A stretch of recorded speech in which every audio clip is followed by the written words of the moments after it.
wa wajadaka dhallan fahada. Dan dahulunya Allah mendapatimu wahai Muhammad dhallan. Dhallan itu artinya bingung. Meskipun secara bahasa dhallan itu artinya sesat. Sesat dhallan. Tapi nggak bisa dalam ayat ini kita artikan sesat.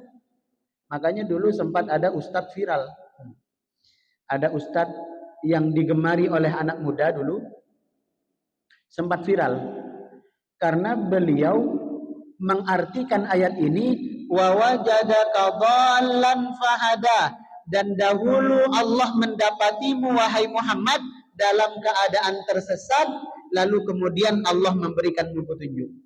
Oh, berarti dulu Rasulullah sesat. Berarti dulu Rasulullah musyrik. Berarti dulu Rasulullah sembah berhala. Na'udzubillah, enggak boleh kita artikan dhallan dalam ayat ini sesat.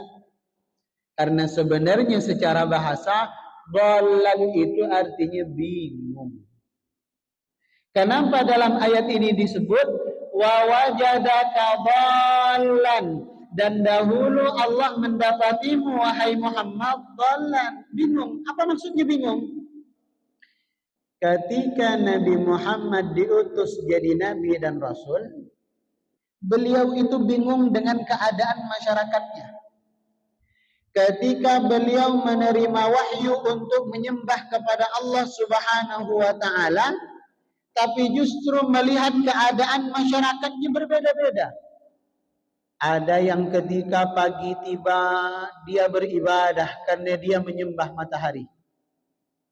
Ada yang ketika matahari terbenam ibadah. Makanya hari ini haram kita sholat sunnah di 2 waktu. Pertama, saat matahari itu pertama kali terbit, dan yang kedua menjelang matahari itu terbenam. Makanya nggak ada sholat ba'diyah subuh, nggak ada sholat ba'diyah asar. Karena dulu Nabi Muhammad bingung, ada orang yang menyembah matahari itu sehari sholat 2 kali, ibadah 2 kali. Pertama saat matahari terbit, yang kedua saat matahari terbenam. Kemudian Rasulullah bingung, loh ini sembah matahari. Ditengok lagi masyarakat yang lain, ada yang menyembah api. Ada api di Jazirah Arab itu dulu selama ratusan tahun dia tidak mati. Kalau di Indonesia mungkin api tak kunjung padam.